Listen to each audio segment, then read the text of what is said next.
Middle ईस्टमध्ये मागच्या 20 दिवसांपासून सुरू असलेले युद्ध आता अशा टप्प्यावर आले ज्यामुळे जगभरात मोठा एनर्जी क्रायसिस निर्माण होण्याची शक्यता आहे. बुधवारी इस्रायलनं इराणच्या एका गॅस फील्डवरती हल्ला केला. त्याचा बदला म्हणून इराणनं कतारच्या गॅस फील्डवरती हल्ला केला, ज्यामुळं कतारचं प्रचंड नुकसान झालं आहे. हल्ल्याची भीषणता एवढी होती यामुळं कतारचे गॅस प्लांट बेचिराग झाले. त्यांच्या दुरुस्तीसाठी तब्बल 5 वर्षांचा कालावधी लागू शकतो अशी शक्यता आहे. याचा परिणाम जगभरातल्या कच्च्या तेलाच्या किमतीवरती झालाय. या घटनेचे हादरे भारतालाही बसणार असून यामुळं भारतात पेट्रोल आणि गॅसच्या किमती वाढण्याची शक्यता आहे. महत्त्वाचं म्हणजे इस्रायलनं केलेल्या हल्ल्यामुळं अमेरिका इस्रायलवरती चिडला असून भर युद्धात या दोन मित्र देशांमध्येच मतभेद निर्माण झाले आहेत. नक्की काय घडतंय? इस्रायल आणि इराणनं कोणत्या गॅस फील्डवरती हल्ला केला? यामुळे जगभरात एनर्जी क्रायसिस कसा निर्माण होऊ शकतो? या मुद्द्यावरून अमेरिका आणि इस्रायल यांच्यात मतभेद का निर्माण झालेत पाहूयात या व्हिडिओमधून. नमस्कार, मी ओंकार आणि तुम्ही पाहताय बोल व्हिडिओ. या सगळ्याला सुरुवात झाली इस्रायलनं बुधवारी केलेल्या हल्ल्यापासून. इस्रायलनं 18 मार्चच्या दिवशी इराणच्या ताब्यात असलेल्या गॅस फील्डवरती हल्ला केला. खरं तर कतार या देशाच्या उत्तरेला पर्शियन गल्फमध्ये जगातील सगळ्यात मोठी गॅस फील्ड आहे. या गॅस फील्डचा काही भाग इराणच्या ताब्यात आहे तर काही भाग कतारच्या ताब्यात. इराणच्या ताब्यात असलेल्या गॅस फील्डला साऊथ पार्स असं म्हणतात, तर कतारच्या ताब्यात असलेल्या गॅस फील्डला नॉर्थ डोम असं म्हणतात. यापैकी इस्रायलनं इराणच्या साऊथ पार्स गॅस फील्डवरती हल्ला केला, ज्याचा मोठा परिणाम जगभरात पाहायला मिळतोय. या संपूर्ण गॅस फील्डचं एकूण क्षेत्रफळ अंदाजे 9,700 स्क्वेअर किलोमीटर एवढं आहे. या फील्डमध्ये अंदाजे 51 ट्रिलियन क्युबिक मीटर वायूचा साठा असल्याचं म्हटलं जातं.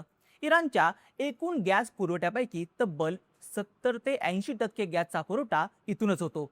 सुरुवातीच्या रिपोर्ट्सनुसार या हल्ल्यामुळं गॅस फील्डच्या 12% प्रोडक्शनवरती परिणाम होण्याची शक्यता आहे. या हल्ल्याचे परिणाम लगेच जागतिक बाजारपेठेवरती दिसायला लागले. हल्ला झाल्यानंतर कच्च्या तेलाच्या किमतीमध्ये प्रचंड वेगानं वाढ झाली.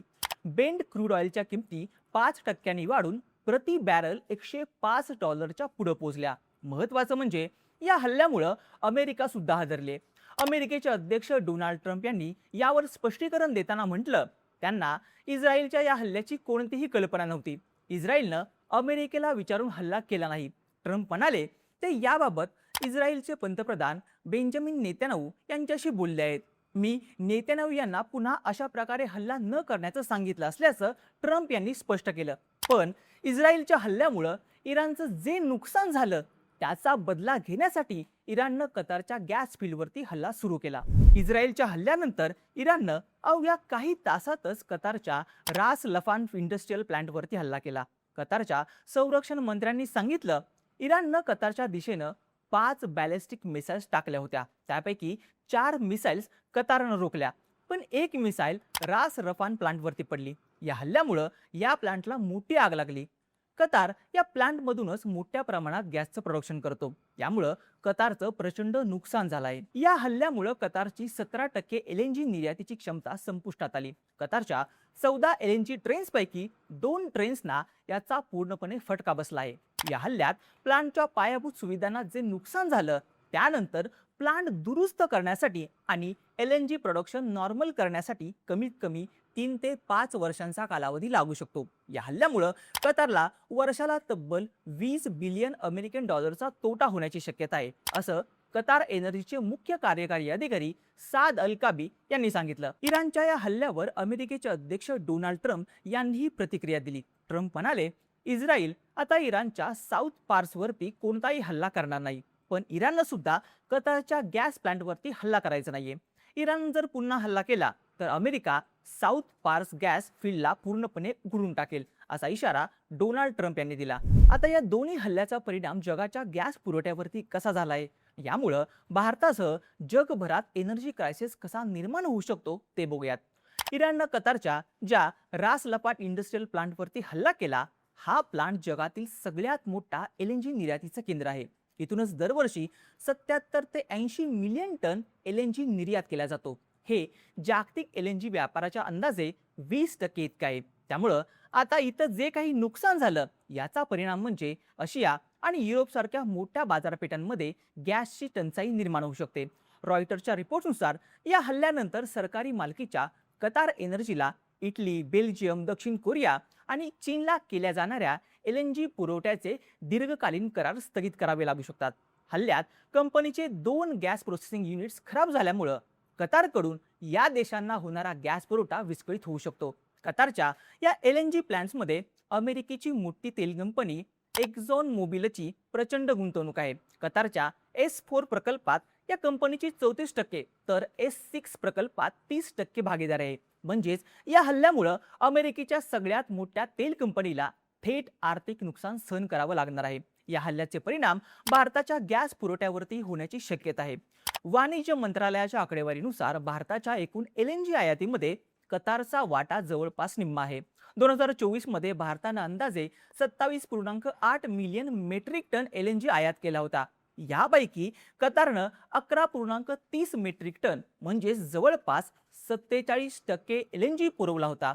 याची एकूण किंमत $6.40 बिलियन एवढी होती.